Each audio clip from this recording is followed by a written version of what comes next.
Good morning, everybody. My name's Perry Shatley. I'm with VFX Fire Apparatus, and I want to talk with you a little bit about winterization. And what we're going to talk about is daily winterization. I'm not talking about when you put the truck up for the season, like out west or something like that, but let's talk about a couple of points that I think are important to remember when you're doing this process. One is gauges, and we see a lot of folks that have trouble with gauges as a result of not properly winterizing a truck. And what I mean by that is the gauge itself, if it's a liquid fill gauge, is not going to freeze under normal circumstances.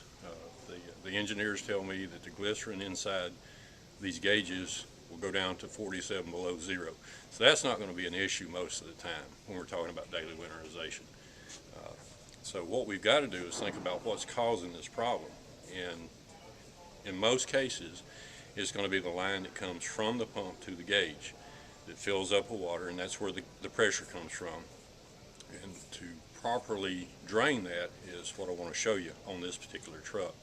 What we're going to do is we're going to open up this operator panel, and we're going to look at the back of the gauge.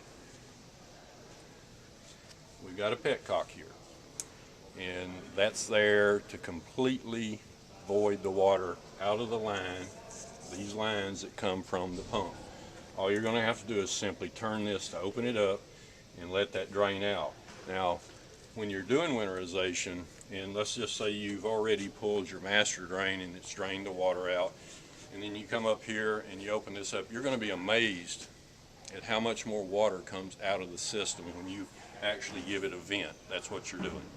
So that's what I want you to do is when you get back to your trucks, take a look and see if there's a Petcock behind the gauge, and keep in mind the line coming from the pump is what's going to freeze. So we're talking about daily winterization. You're in a fire camp at a high elevation, or it's just going to get cold at night, and you're going to do these things on a daily basis. Well, this is something to keep in mind. These gauges are very expensive and kind of hard to work on, so you want to take care of that, and that's how we do that on our trucks. The other thing I wanted to talk with you about is when you start this daily winterization process. You've been out on the fire all day long, you're tired, you're ready to get back to base camp, but you need to do one more thing. And what I mean by that is this is a gravity winterization process that we're talking about. So you need to start this as soon as you possibly can. So when you're finishing up on your assignment and getting ready to head back in, I want you to do all these things at that point.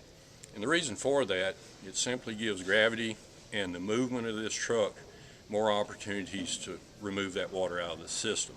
And I hope that makes sense. You know, these are just 2 points in the winterization process. As you know, there's many more points that we can talk about, and we'll do that.